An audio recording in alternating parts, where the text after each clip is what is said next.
I am honored by this spot in the program and grateful for the excellent title they have given me, The Unifying Vision. Doug did indeed have a unifying vision. It was unified and boundless, a new system of working together to help us solve the urgent, complex problems of the world. Probably you don't know what Engelbart means. It's Norwegian for angel's beard. If there ever was an angelic man, it was he, full of love and full of hope and eager to fly with us all. One of the greatest men of all time. My colleague James Risberg is handing out, and there's some still out there, little cards that show Doug as an angel with wings and a halo, an actual frame from a movie taken by my late wife, Marlene. Let me reminisce for a couple of moments. Just after my first ACM presentation in 1965, where I told my vision of hypertext, a crew cut guy came up to me and asked if I'd heard of Douglas Engelbart. I didn't know it was Bob Taylor, his sponsor, but I took down Doug's name and vowed to meet him. A year later, 2 years before Doug's great demo, I managed to come west and see Doug's lab with my boss from New York, William Jovanovich. And we got our own private demo, a preview of what the world would see 2 years later in the event we're commemorating. I thought Doug was great, but I wanted to do things differently, without hierarchy. That didn't work out, but over the years I got to know him well. Doug and his wife Ballard came to my birthday party on my houseboat in 1988. They made the occasion. Cut to a decade later. His wife Ballard was gone. My mother, an actress, was also widowed at the same time. My gal Marlene and I had the wild idea of getting them together. Doug, the noble, quiet, determined visionary, and my mother, the sparkling princess. What a synergy of differences. We took Doug and my mother out together for an evening to get them acquainted, and my mother was really interested in him. He reminded her of her grandfather, the science teacher. But Doug didn't understand the dynamic, that this was a conceivably romantic introduction, and he pulled away. If only, one thinks. There are so many if-onlys. But then he found wonderful Karen, who could give him her full attention. When he spoke at Oxford, he seemed unwell. I took him to the NHS. They clapped him in bed with pneumonia. I think he was in the hospital for a week, but they said he couldn't fly for 2 more weeks. Yay, he got to stay at our house for 2 weeks. It was wonderful. And I believe the NHS only billed him $1,200 for a week in the hospital. In another trip to England, according to Karen, he was so excited to be in London that he had to stay in the hotel room writing specs.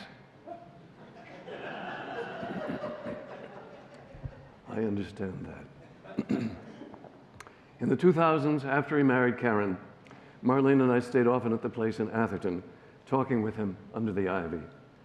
Doug and I watched TV documentaries together.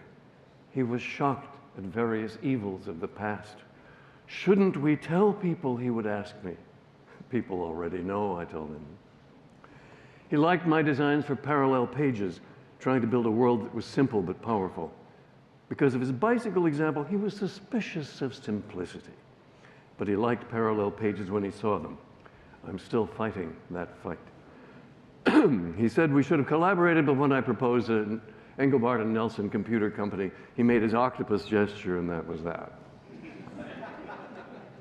Marlene finally consented to marry me in time for Doug to still perform the ceremony. It's on the net.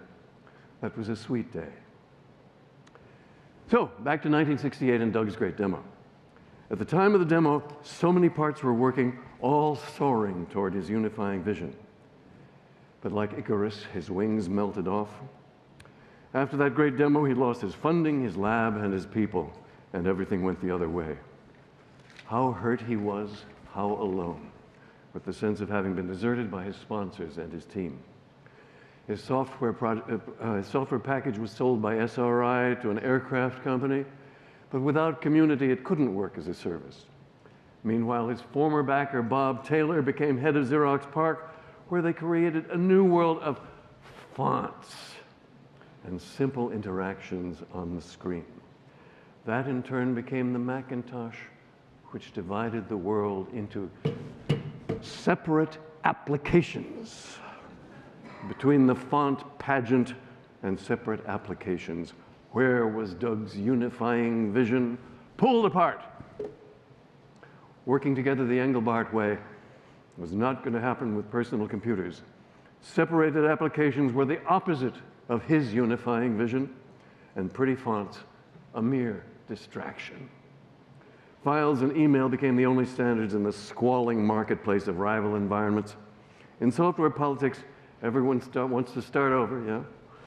We all know the feeling, even without corporate rivalries. Doug wanted the world to be a single environment where anything could be connected as people worked together. For instance, Doug had the idea of deep linking, being able to connect to any point in any file, but no applications allow it. Each application has its own cosmos and its own view, its own disunifying vision.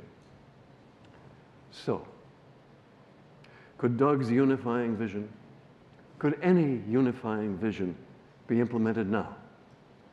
We have rival systems of Windows and Mac and online services, all different and competing and incompatible, a cacophony of methods and choices, creating uncapturable trains of thought, and constant change and new look makeover to keep customers confused.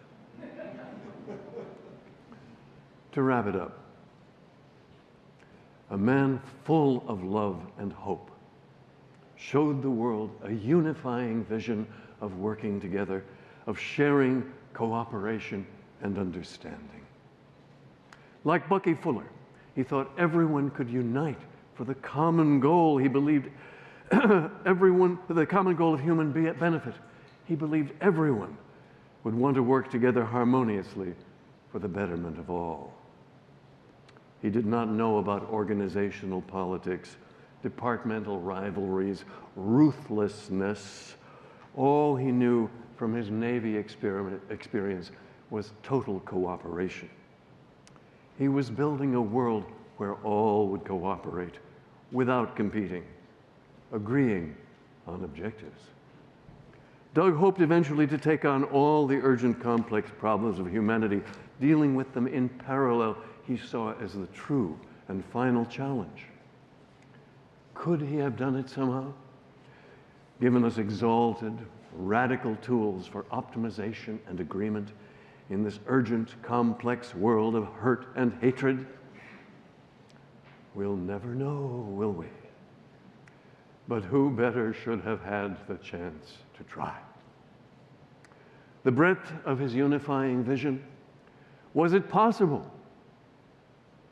Or just a stepladder trying to reach the stars?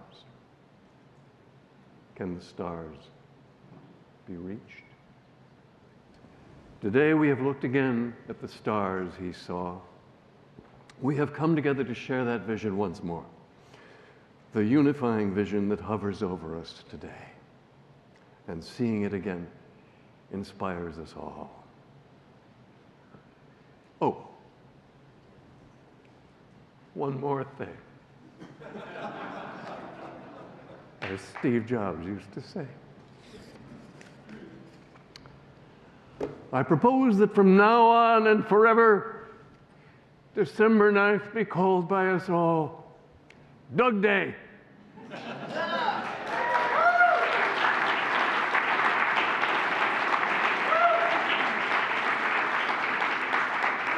A day for demos, a day for showing new stuff, a day for explaining things, a day to show your relatives how to use these stupid apps. So for now and forever, December 9th, call it DougDay. Happy DougDay, everybody.